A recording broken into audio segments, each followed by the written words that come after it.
நல்லா பழகிட்டே இருப்பாங்க. ஒரு மாசம் 2 மாசம் திடீர்னு அந்த பொண்ணு நம்மகிட்ட பேச அழுவணுன்றதுக்காக சில விஷயம் அந்த உலகம் பண்ணும். உன்னை அழ வைக்கும். நீ எல்லாத்துக்கும் ஃபீல் பண்ணினு, எல்லாத்துக்குமே சோகமா இருந்துன்னு,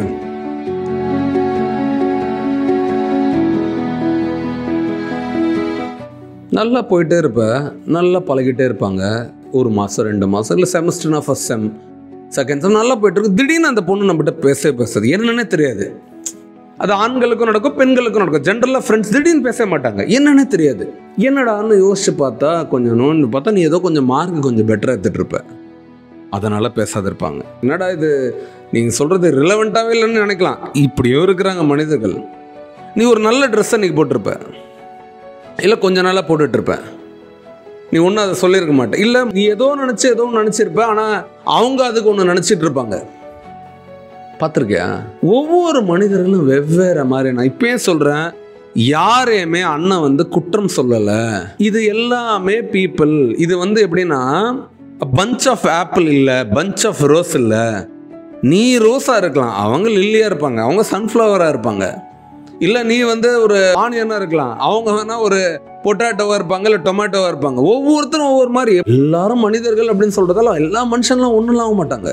எல்லாருமே வெவ்வேறு கலர்ஸில் இருக்கிறாங்க. கலர்ஸ்னால் தெரியல, வெவ்வேறு எண்ணங்கள் இருக்கிறாங்க. ஒருத்தர் சோப்பு, ஒருத்தர் ஆரஞ்சு, ஒருத்தர் எல்லோ, ஒருத்தர் டார்க் கிரீன், ஒருத்தர் ப்ளூ கிரீன், ஒருத்தர் ஒரு ஆஷ் கலர். எல்லாம் டிஃப்ரெண்ட்டாக. எப்படி ஒரு கார் விதவிதமாக இருக்கும், அதே மாதிரி மனிதர்கள்.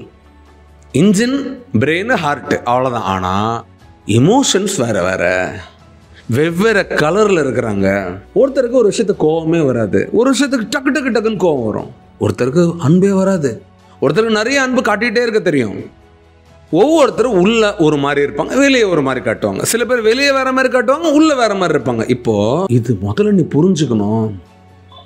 ஸ்கூல் விட்டு வெளியே போற, அம்மா அப்பா கிட்டேருந்து வெளியே போற, பீப்புள் வேற வேற வேற. உனக்கு ஏற்ற மாதிரியே நடந்திருக்கும். வீட்டில் நீ சொல்றதெல்லாம் ஓகே சொல்லியிருப்பாங்க, உங்க மம்மி டாடிலாம், உங்க அண்ணன் தங்கச்சிலாம், உங்க ஃப்ரெண்ட்ஸ்லாம். ஆனால் அது வேற. நீ என்ன சொன்னா காயப்படுவையோ அதை தான் பிடிக்கும் இந்த உலகம். எப்படி? இதை சொன்னா இந்த பர்சன் ஹர்ட் ஆவாங்க, ஹர்ட் ஆனா பிரேக் ஆவ, பிரேக் ஆனா ஸ்டாப் ஆவ, ஸ்டாப் ஆனா டிஸ்ட்ராய் ஆவ. இதுதான் வேணும். லேட்டா உன்னை ஒரு விஷயத்த பண்ண வச்சோன்னா நீ சீக்கிரம் தோத்துருவ. எப்படி? நீ நல்லா போயிட்டே இருப்ப, முன்னேறிட்டே இருப்ப, படிக்கணும்னு நினைப்ப, ஆனால் உன்னை இமோஷனலாக காலி பண்ணுவாங்க. ஏன்னா இது வரைக்கும் உனக்கு அந்த இமோஷனல் ஹேண்ட்லிங் நீ பண்ணியிருக்க மாட்டேன். ஏன்னா நீ நினச்சதெல்லாம் நடந்திருக்கும், உனக்கு கேட்டதெல்லாம் கிடத்திருக்கும். உன்னை திட்டிட்டு கூட அடுத்த நிமிஷமே உங்கள் அப்பா உங்கள் அம்மா உன்னை கட்டிப்பிடிச்சி பேசியிருப்பாங்க, உட்ராச்சல்லோன்னு, உட்ராமான்னு. ஆனால் நீ அழுவணுன்றதுக்காக சில விஷயம் அந்த உலகம் பண்ணும். உன்னை அழ வைக்கும். நீ அழுதா ஃபீல் பண்ணுவ, ஃபீல் பண்ணால் ஸ்டாப் பண்ண, ஸ்டாப் பண்ணால் லேட் ஆகும், லேட்டானா தோத்துருவோம். இதான் உங்களுக்கு வேணும். அழுதுறாத, நின்னுடாத, ஃபீல் பண்ணாத. எல்லாமே வேணும்னே பண்றாங்க உனக்கு. நீ செய்யாத தப்புக்கு உன்னை பர்ன் பண்ணணும்னு நினைக்கிறாங்க, பிளேம் பண்ணணும்னு நினைக்கல, பர்ன் எரிச்சிடணும்னு நினைக்கிறாங்க. சில பேர் பிசினஸ்ல நடக்கும், வீட்டில் நடக்கும், எல்லாருக்கும் நடந்துகிட்டு இருக்கு. யோசிச்சு பாரு, ஒரு பெரிய ஆளா ஒருத்தன் வளர்ந்துட்டே இருப்பான், அவனை தடுப்பாங்க, அவனை நிறுத்துவாங்க, அவன் மேல குற்றத்தை சொல்லுவாங்க, அவனை பழி சொல்லுவாங்க. இது அவன் அழிக்க வருதுன்னு நீ நினைச்சிட்டு இருக்க. No no no no. இது எல்லாமே அவங்கள ஸ்ட்ராங் பண்ண வருது, ஒன்னையும் ஸ்ட்ராங் பண்ணும். ஆனால் நீ என்ன பண்ணணும், அங்கே சஸ்டெயின் பண்ணணும்.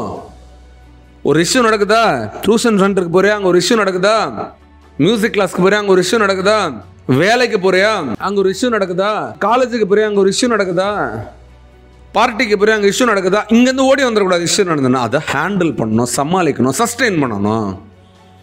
பியூட்டிஃபுல்லான வார்த்தை சஸ்டெயின். ஒரு ஆக்டராக இருக்குன்னு வச்சுக்கேன், கட் ஷாட் இங்கே அழுணும்னு சொல்கிறாங்க உனக்கு.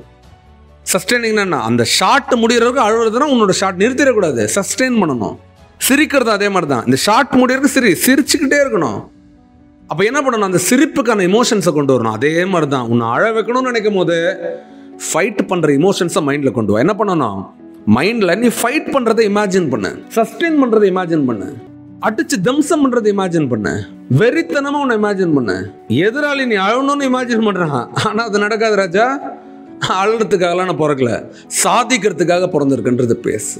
அப்போ இந்த நண்பர்கள் கோச்சிக்கிட்டாங்க, பிசினஸ் பார்ட்னர் கோச்சிக்கிட்டாங்க, கிளைண்ட் கோச்சிக்கிட்டாங்க. என்ன கோச்சிக்கிட்டா என்ன, இப்போ குடியா முழுகிறோம்? உடம்புக்குள்ள உசுறு இருக்கிற வரைக்கும் இந்த உடம்பு விளையாடிக்கிட்டே இருக்கும். ஜெயிக்கிறதுக்காக டிஸ்கஸ் பண்ணு. ஏன் பிளேம் பண்ற, ஏன் என்ன அழ வைக்கணும்னு நினைக்கிற? டிஸ்கஸ்.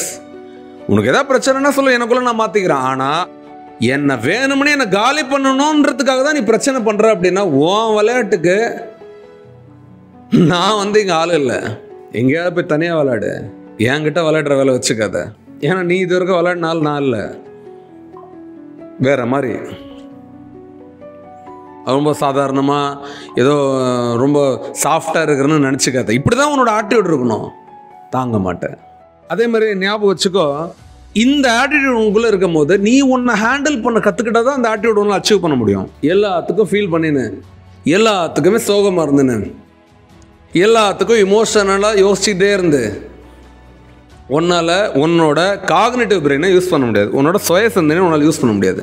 நீ எப்போ சுற்றி இருக்கிறது எல்லாம் போய் எல்லாம் வேணும்னே காலி பண்ணுறதுக்கு தான் பண்ணுறாங்கன்றது உணர்ந்துட்டு அப்படின்னா ஒன்றை உயர்த்திக்கிற திறன் உனக்குள்ளே வந்துடும். நான் சொன்னது புரிஞ்சிருக்கோன்னு நினைக்கிறேன். ஒன்றை உயர்த்திக்கிற திறன் உனக்குள்ளே வந்துடும். எப்போ சுற்றி இருக்கிறது எல்லாம் போய் நான் என் உழைப்பை போடுற, எது நடந்தாலும் நான் பார்த்துக்கிறேன் அப்படின்ற அந்த மெய்யை நீ உணரணும். நன்றி.